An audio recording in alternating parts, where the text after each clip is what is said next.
Sorry. जब बच्चे संभालना नहीं आता तो पैदा क्यों करते हो? इंडिपेंडेंट बनने के नाम पे सिंगल पेरेंट बन जाते हो। शोर मचा रहा था मेरा बेटा, वो शोर नहीं मचा रहा था, वो मुझसे बात कर रहा था। इस लेडी को भी आपने बिजनेस क्लास की टिकट दे दी। या तो आप इनकी क्लास चेंज करिए या अविनाश सर के लिए दूसरी फ्लाइट कीजिए। नव्या और अविनाश दोनों ही आरव के मुंह से ये शब्द सुनकर शॉक्ड रह गए थे।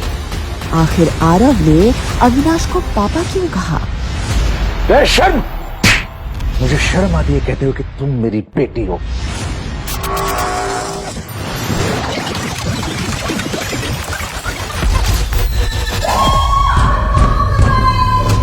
पर शादी के एक दिन पहले मेरे साथ ऐसा घिनौना हादसा हुआ जिसे बताने में भी मुझे शर्म आती है।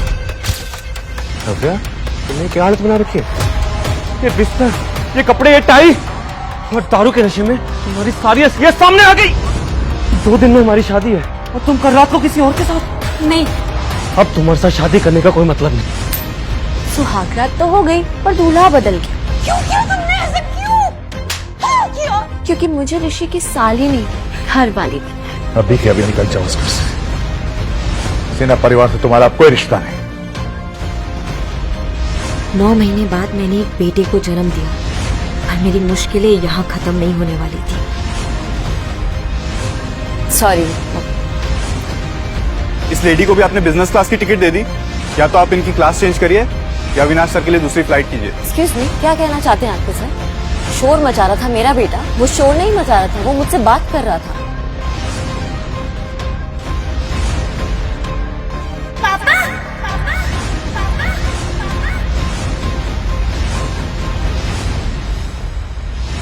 रफ, क्या बोल रहे हो तुम? पापा नहीं है तो मम्मा इज माय डैड। नहीं है वो तुम्हारे डैड, प्लीज ऐसे नहीं बोलते। बट मम्मा सी, हम दोनों के हाथों में सेम निशान है।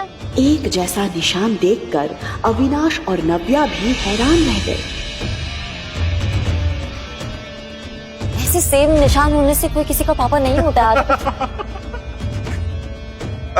सीरियसली, इनकी पूरी फैमिली पर।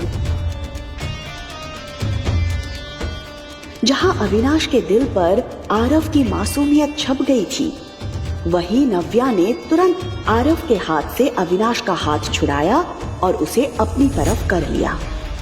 इनफ आरव, ऐसे किसी को अपने पापा नहीं बोलते। बट मम्मा उसने आरव को इतने प्यार से पाला पोसा था कि आज तक उससे तेज आवाज में बात तक नहीं की थी, लेकिन आज सिचुएशन उसके हाथ से निकल गई थी।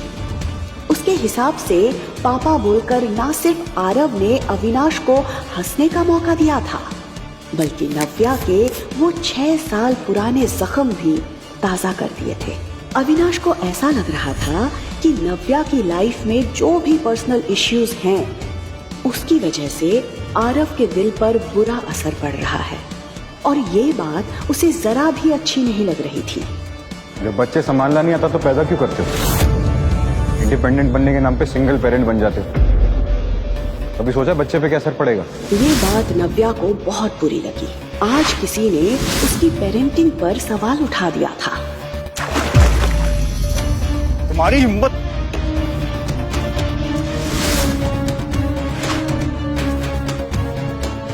नव्या उसे घूर रही थी और वो नव्या को।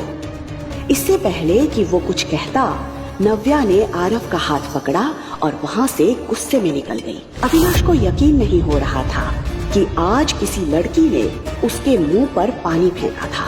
सर, आपकी दूसरी फ्लाइट अरेंज हो गई है।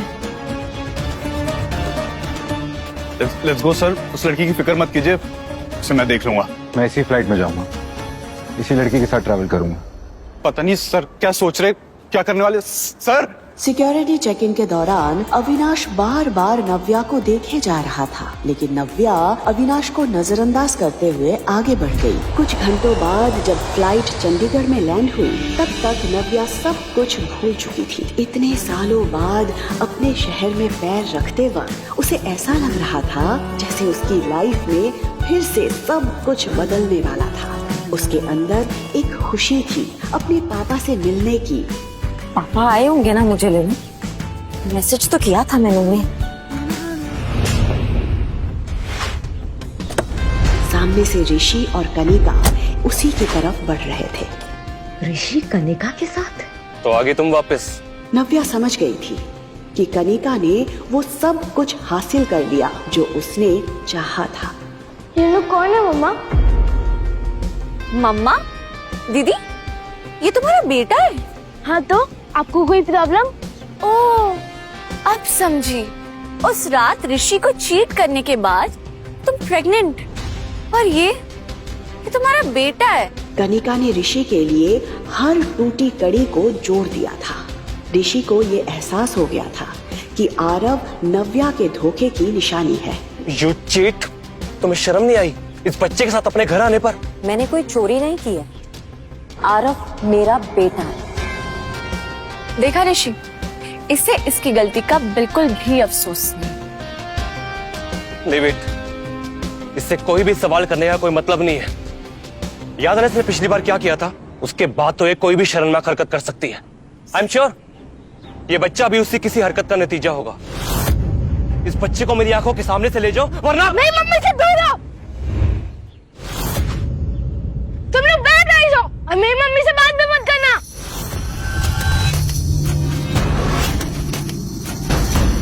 किसने रोका था ऋषि को?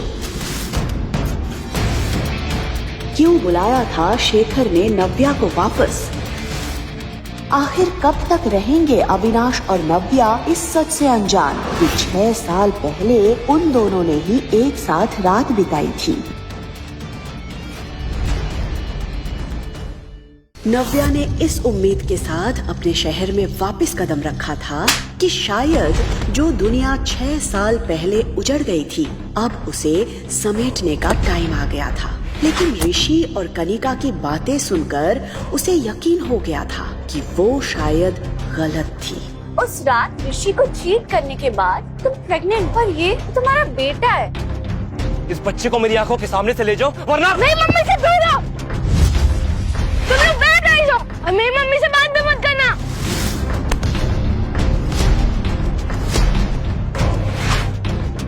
मेरे बच्चे को हाथ लगाने की हिम्मत भी मत करना। Behave yourself.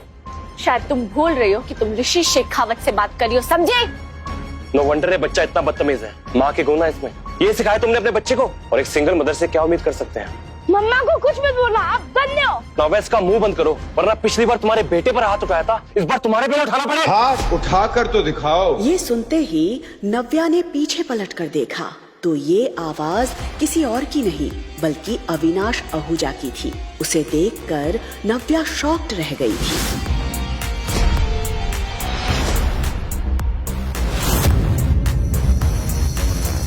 Darling, where were you? मैं तुम्हें कब से ढूंढ रहा था। ये सर को क्या हो गया है? बस कौन दीदी को डार्लिंग क्यों बोल रहा है? हे किडो, हाउ आर यू? पापा आप आ गए? ऑफ कोर्स, मैं तुम्हारा कब से इंतजार कर रहा था। तुम लोग थक गए होगे ना? पहले लंच करोगे कि रेस्ट करोगे? नव्या पूरी तरह से ब्लैंक खड़ी थी। वो कभी अविनाश की तरफ देख रही थी तो कभी आरव के। वो मन ही मन सोच रही थी ये क्या करने की कोशिश कर रहा है। तभी उसने कनिका और ऋषि की उड़ी हुई शक्लों की तरफ देखा। वो समझ गई थी कि अविनाश क्या करने की कोशिश कर रहा है। कहाँ थे तुम? मैं कब से तुम्हें ढूंढ रही थी। लेट्स गो हनी, अब लेट्स गो। उसके मुंह से ये सुनकर ऋषि का दिल जल रहा था। वो बार बार अविनाश की पर्सनालिटी और उसके पीछे खड़े असिस्टेंट और गार्ड्स की तरफ देख रहा था। ये देखने में तो बहुत रिच लग रहा है, पर इतना हैंडसम और रिच लड़का दीदी के साथ क्या कर रहा है? और ये बच्चा उसे पापा क्यों बोल रहा है? मुझे तो कुछ समझ नहीं आ रहा। ये लोग कौन है? तुम जानती हो ना? Not really. नव्या ने इतना कहकर एक ही पल में ऋषि और कनिका को उनकी जगह दिखा दी थी। पापा लेट्स गो। ऑफ कोर्स किडो। Shashank, yes sir. गाड़ी निकालो। Yes sir. असिस्टेंट, बॉडीगार्ड्स, ये नव्या ने किससे शादी कर ली और हम लोगों को पता भी नहीं चला। What the hell? इसने हमें इंट्रोड्यूस भी नहीं कर पाया। थैंक यू सो मच उस वक्त हमें उन लोगों से बचाने के लिए। शैली, आई थिंक तुम्हें थैंक यू से पहले सॉरी बोलना चाहिए। मुझे पता था सर इतनी आसानी से लड़की को नहीं छोड़ेंगे। नव्या को भी फील हुआ कि शायद उसने अविनाश पर पानी फेंककर कुछ ज्यादा ही रिएक्ट कर दिया था। I know I was wrong. मुझे वैसे रिएक्ट नहीं करना चाहिए था। आपने मेरी पेरेंटिंग पे सवाल उठाया था, इसलिए मैं खुद को रोक नहीं पाई थी। पर फिर भी गलत ही मैं I am sorry, I am really sorry. Are you listening? मैं आप ही से बात कर रही हूँ। हम गाड़ी साइड में रोक दो, हम यहीं से टैक्सी कर लेंगे। What? My God, कितना एटीट्यूड है। मैंने सोचा इन्होंने मेरी हेल्प की है तो मैं सॉरी बोल देती हूँ। मैंने कुछ ज्यादा सोच लिया। गाड़ी अभी रोकिए, अभी की अभी रोकिए गाड़ी।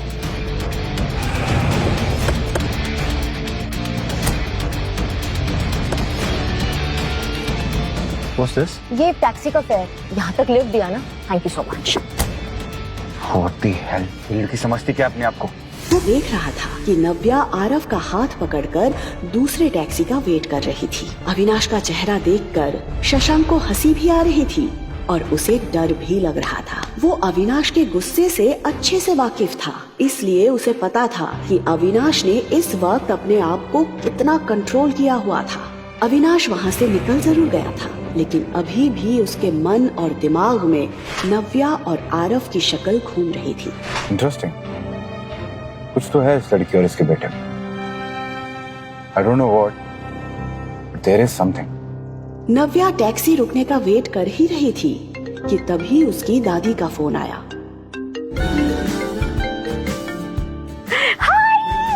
हाय बेटा नव्या, कैसी है तू बेटा? चंडीगढ़ में आपका स्वागत है। दादी मैं हाँ, अगर आप दादी बोलोगे तो मैं क्या बोलूँगा? बिल्कुल तेरा चेहरा, वही आंखें। और आरव, आप मुझे सुपर दादी बुला सकते हैं। सुपर दादी! देख, दादी तो मैं हूँ ही और साथ में सुपर पावर भी है, तो हुई ना मैं आपकी सुपर दादी। सुपर पावर वाली सुपर दादी, ये! वैसे दादी आप सोशल मीडिया पे बड़े एक्टिव हो। मैं परसों ही आपके आउट हाउस की पिक्चर्स देख रही थी। वो गार्डन पहले से भी बहुत सुंदर हो गया है। अब वो अमरूद का पेड़ जो हमने साथ में मिलके लगाया था इतना सब कुछ अकेले आप कैसे कर लेती है दादी? क्या हुआ दादी, आप कुछ बोल क्यों नहीं रहे हो? क्या बोलूं नव्या, जिस लड़की ने इतने सालों तक अकेले सब कुछ हैंडल किया, तू मुझे पूछ रही है मैंने ये गार्डन कैसे मेंटेन किया? बेटा, क्या कुछ नहीं सहा होगा तूने इतने सालों से। मैं तुझसे कहती रही कि तू मेरे पास आके रह जा, पर तूने मेरी एक बात नहीं सुनी।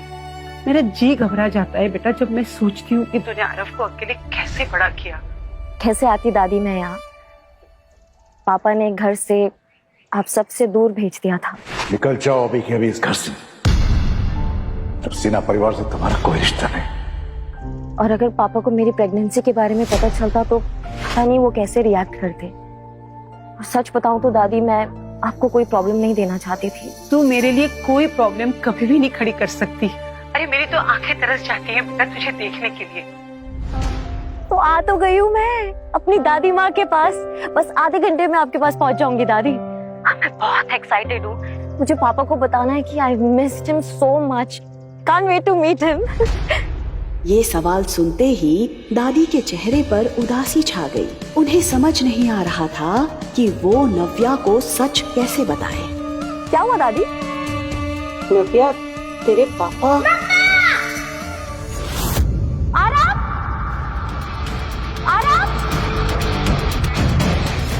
क्या हुआ था आरव को? क्या अपना पाएगा सिन्हा परिवार नव्या को? आखिर क्या था अविनाश और आरव का रिश्ता? क्या बताने वाली थी दादी नव्या को? मुझे पापा को बताना है कि I missed him so much. I can't wait to meet him. Aarav की चीख सुनते ही नव्या उसकी तरफ भागती है, देख के नहीं चला सकता, अभी लग जाता तो। लेकिन उसे सही सलामत देखकर चैन की सांस लेती है। बैठ गई यहाँ पे भी आ गए हमें परेशान करने के लिए। आरव, ये बैड गाइस तुम्हारा कुछ नहीं बिगाड़ सकते जब तक मम्मा तुम्हारे साथ है। तुम दोनों यहाँ क्या कर रहे हो? अरे हमारा छोड़ो, ये बताओ कि तुम्हारा वो डार्लिंग और उसके बॉडीगार्ड्स कहीं दिखाई नहीं दे रहे। कनिका, मुझे तुम्हें हर चीज बताने की जरूरत नहीं है। नव्या, नव्या, आरव ठीक तो है ना नव्या? हाय दादी, आरव ठीक है। ये बताइए कि आप ठीक हो? लगता है कि दादी को मुझसे बात करने में कोई इंटरेस्ट नहीं है।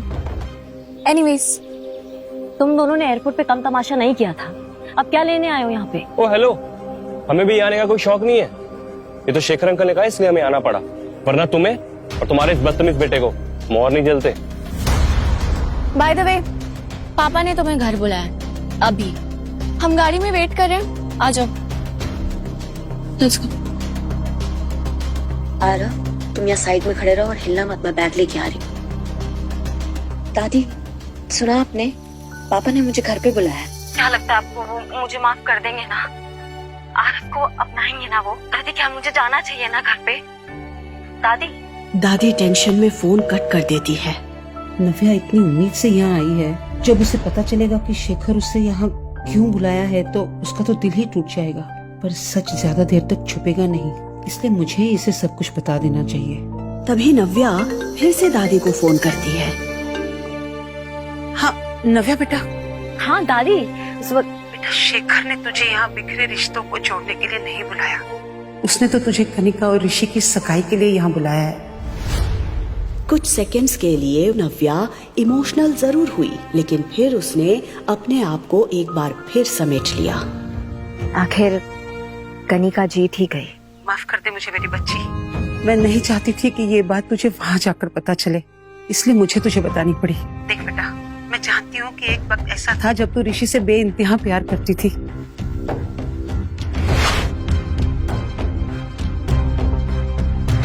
आज जब तू तेरी बहन को ऋषि के साथ देख रही है तो मुझे पता है तुझ पर क्या बीत रही होगी। पर नव्या, मैं फिर भी चाहूंगी कि तू इस एंगेजमेंट को अटेंड करे। तेरी ये हिम्मत है ना बेटा, उन सब के मुंह पर एक करारा तमाचा होगी जिन सब ने तुझे तोड़ने की कोशिश की है। आप सही कह रही है दादी, मैं एंगेजमेंट में भी जाऊंगी और पापा से भी मिलूंगी। और कितना टाइम? बैठो अंदर, हमारे पास पूरा दिन है तुम्हें पिक एंड ड्रॉप करने के लिए। चलो आरव। मैं नहीं चलूंगा, ये बैठ गई है। आरव, ये हमें नाना जी के पास लेके जा रहे हैं। नाना जी के पास? थोड़ी देर और टॉलरेट कर लो प्लीज। चल।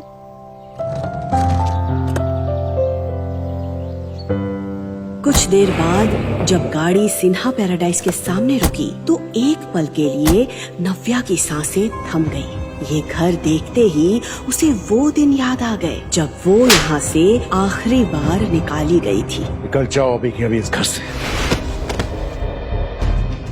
ऋषि और कनिका तो तेजी से उतरकर घर के अंदर चले गए थे, लेकिन इतने सालों बाद अपने ही घर के अंदर जाने के लिए नव्या के पैर कांप रहे थे। वो यहाँ आ तो गई थी, लेकिन उसे समझ नहीं आ रहा था कि वो इस घर के लोगों को फेस कैसे करेगी। तभी आरव नव्या का हाथ पकड़ता है और उसे हिम्मत देता है। आरव का एक्साइटेड चेहरा देखकर नव्या हिम्मत जुटाती है। अरे नव्या, सबसे पहले तुम मुंह मीठा करो। अरे आज तुम्हारी घर वापसी है, तुम्हारी बहन की सगाई के लिए। अब दो खुशखबरियां हैं तो फिर मुंह मीठा करना तो बनता है ना। मैं जानती हूँ आप मुझे खास पसंद नहीं करती है, मिठाई खिला के नाटक करने की कोई जरूरत नहीं है। ऐसे बात करोगी अपनी माँ के साथ? ये संस्कार दिए मैंने तुम्हें? इतने सालों बाद अपने पापा को देखते ही नव्या को अपना खुशहाल बचपन याद आ गया। पकड़ लिया, चलो।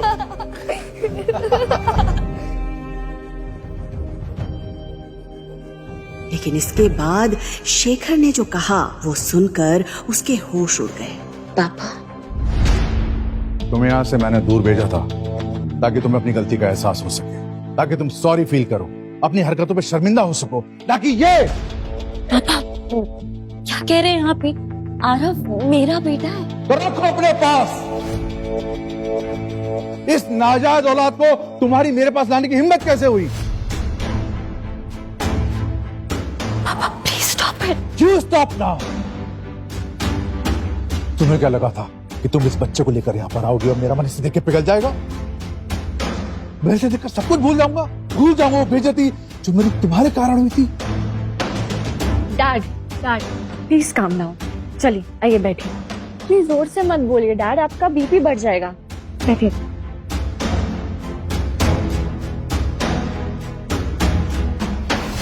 अब आएगा मजा। लीजिए पानी पीजिए। Calm down. After all is your grandson.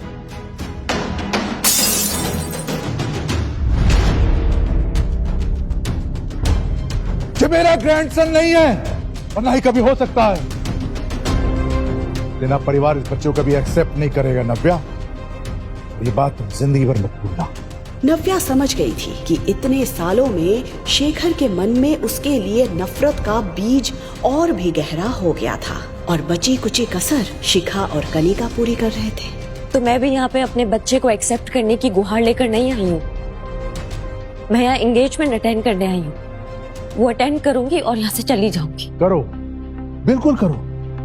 In fact मैंने तुम्हें बुलाया है एंगेजमेंट के लिए, लेकिन मेरी भी एक शर्त है। इस सगाई में केवल तुम वेलकम हो। ये बच्चा उस इवेंट में नहीं आ सकता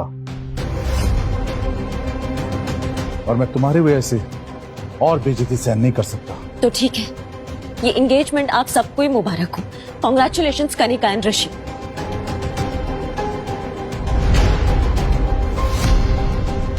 नव्या,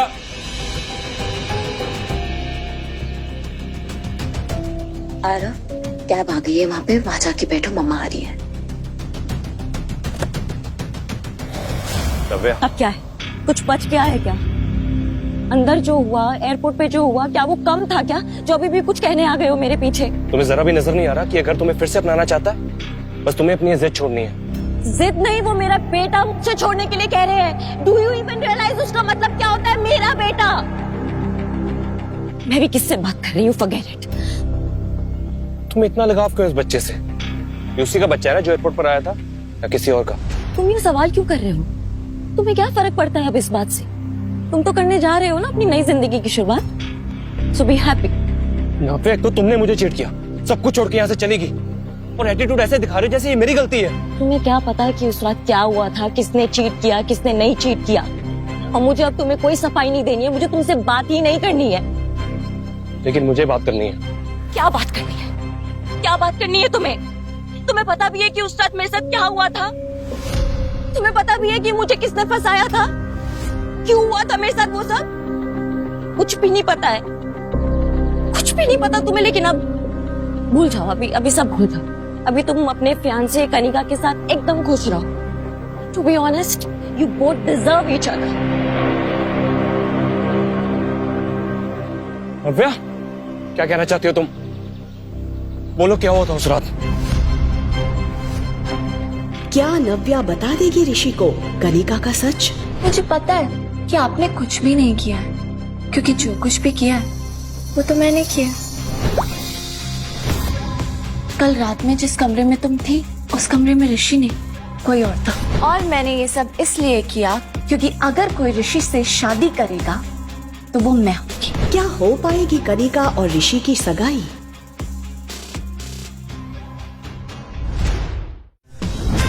आई विश मेरे लिए भी कोई ऐसा ही अमीर राजकुमार आता। अरे तुझे नहीं पता, ये राजकुमार इसकी बड़ी बहन का फियांसे था। इसने अपनी बहन को घर से भगाया और अब उसी के फियांसे से शादी कर रही है।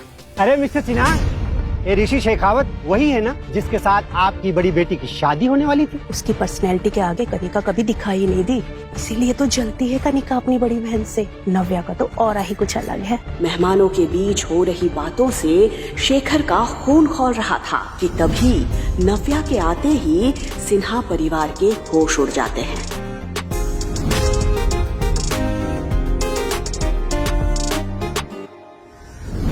इस सगाई में केवल तुम वेलकम हो। ये बच्चा उस इवेंट में नहीं आ सकता।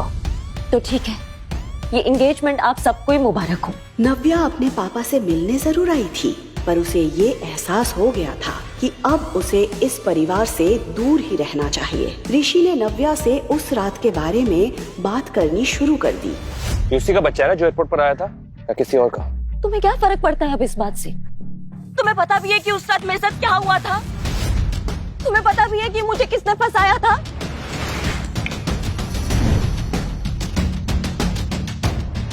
बोलो क्या हुआ था उस रात? नव्या ने मन बना लिया था कि वो सारी सच्चाई ऋषि को बता देगी। बोलो नव्या। उस रात हे बेबी। ये आवाज सुनते ही नव्या ने खुद को सच बताने से रोक लिया। कनिका का चेहरा देखकर नव्या को याद आ गया कि कैसे उसने ये सब कुछ ऋषि को हासिल करने के लिए किया था। अगर कोई ऋषि से शादी करेगा तो वो मैं होंगी। कनिका की चाल नव्या समझ चुकी थी। वो जानती थी कि कनिका ने ऋषि को अपने प्यार में अंधा कर दिया है, इसलिए वो चाहे कितनी बार भी सच बोलने की कोशिश कर ले, ऋषि उस पर कभी भरोसा नहीं करेगा। बिल्कुल सही टाइम पे आई हो कनिका, हमेशा की तरह। नव्या, तुम अपनी बहन से ऐसे कैसे बात कर सकती हो? वो आई है सही वक्त पर। जो तुम चली गई थी वही थी मेरे साथ। जो तुमने तोड़ दिया था उसी ने जोड़ा। तुम्हें उसे थैंक्स कहना चाहिए। करेक्ट, मुझे कनिका को थैंक्स बोलना चाहिए और मैं थैंक्स बोलूंगी। Thank you so much Kanika for everything. और अब मुझे नहीं लगता कि तुम्हें मुझसे कोई सवाल करना चाहिए। आप दोनों की सगाई हो रही है ना, तो आप दोनों खुश रहिए and please for God sake leave me alone. देखा इसका एटीट्यूड। बेबी छोड़ो ना, हम अपने एंगेजमेंट में ध्यान देते हैं ना। वैसे भी इनका ध्यान रखने के लिए पापा काफी हैं। उन्होंने डेफिनेटली इनके बारे में कुछ सोचा होगा, है ना?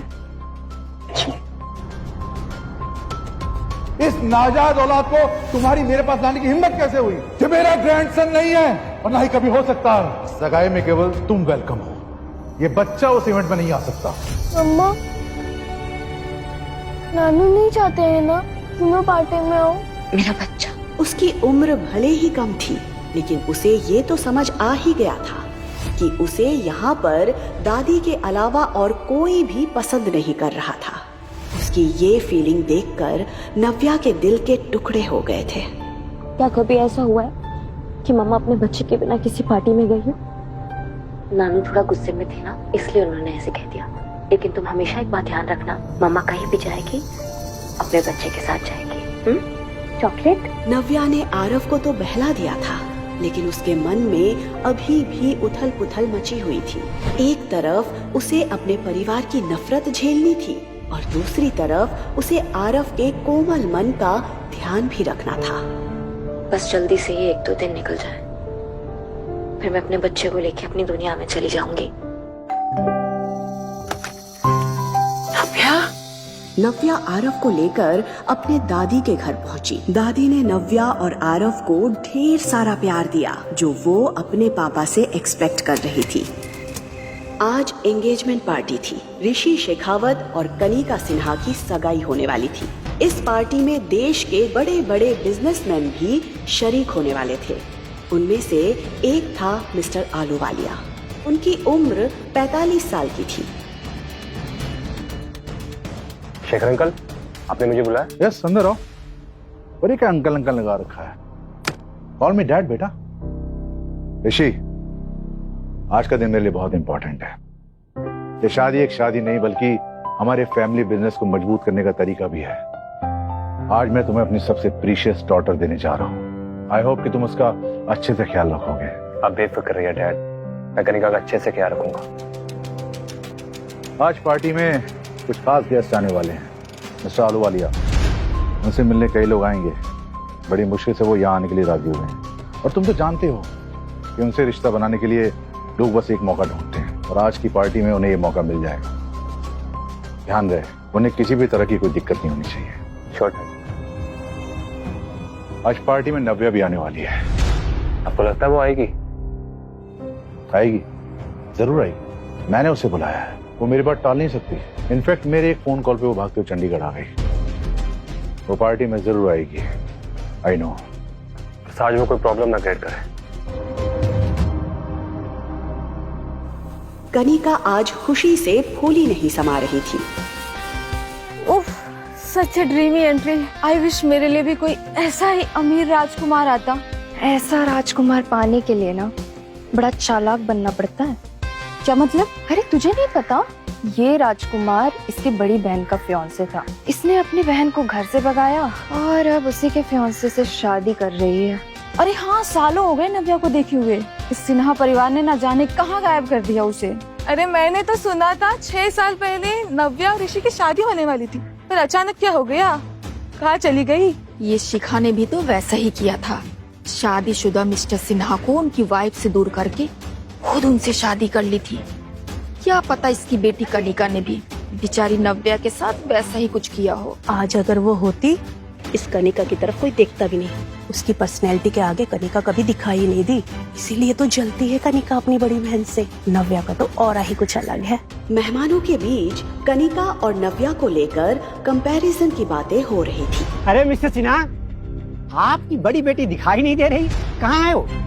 जहाँ तक मुझे याद है, ये ऋषि शेखावत वही है ना जिसके साथ आपकी बड़ी बेटी की शादी होने वाली थी? ये बात जोर से उठते ही सन्नाटा छा गया था। मेहमानों के बीच हो रही बातों से शेखर का खून खौल रहा था कि तभी नव्या के आते ही सिन्हा परिवार के होश उड़ जाते हैं। शेखर के बार बार मना करने के बाद भी नव्या आरव को एंगेजमेंट पार्टी में लेकर आई थी। शेखर तिल मिलाकर नव्या की ओर जाता है। तुम यहाँ इस लड़के के साथ क्या कर रही हो? तुम जानबूझ के अपनी बहन की सगाई खराब करना ही हो ना? इस लड़के का नाम आरव है पापा, और आरव मेरा बेटा है। और वैसे भी पापा, आपने मुझे बैंगलोर से सगाई अटेंड करने के लिए बुलाया ना, सो आई एम हियर। नव्या, मैंने तुमसे कहा था ये लड़का तुम्हारे साथ नहीं आ सकता। इसे अभी के अभी यहाँ से भेजो, वरना मैं इसका हाथ पकड़ के यहाँ से बाहर निकाल दूंगा। मेरे बेटे को कोई छू भी नहीं सकता है, और अगर आप नहीं चाहते कि हम यहाँ रहे तो मैं खुद यहाँ से चली जाती हूँ। दीदी, दीदी स्टॉप। दीदी तुम भी ना, तुम्हें तो पता है डैड गुस्से में 2-4 शब्द ज्यादा भी कह दिया तो तुम क्या सच में चली जाओगी? हाँ, वो क्या है ना दीदी, तुम्हें देख करके 6 साल पहले जो कुछ भी हुआ वो सब याद आ जाता है डैड को। पता नहीं क्या कुछ नहीं सहा उन्होंने, थोड़ा गुस्सा है। तुम गुस्सा थूक दो ना। आज मेरी एंगेजमेंट है, आई नीड योर ब्लेसिंग्स। उसका चेहरा देखकर नव्या समझ गई थी कि वो क्या साबित करना चाहती थी। डैड आप ही समझाइए ना दीदी को, मेरी बातों का तो जैसे असर ही नहीं होता इन पे। शेखर गुस्से में आरव की तरफ देख रहा था। फिर अचानक उसका ध्यान मिस्टर आलूवालिया पर गया।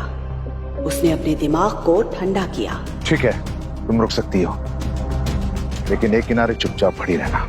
मैं नहीं चाहता तुम्हारा बेटा आरव यहाँ वहाँ घूमे और लोग इसे देख के 10 सवाल करें। क्या नव्या मान लेगी शेखर की बात? क्या चल रहा था शेखर के दिमाग में? क्या मिस्टर आलूवालिया के साथ मिलकर कोई और साजिश रचने वाला है शेखर नव्या के खिलाफ? क्या नया मोड़ लाएगी ये पार्टी नव्या की जिंदगी में? जानने के लिए सुनते रहिए द रिटर्न, सिर्फ पॉकेट FM पर।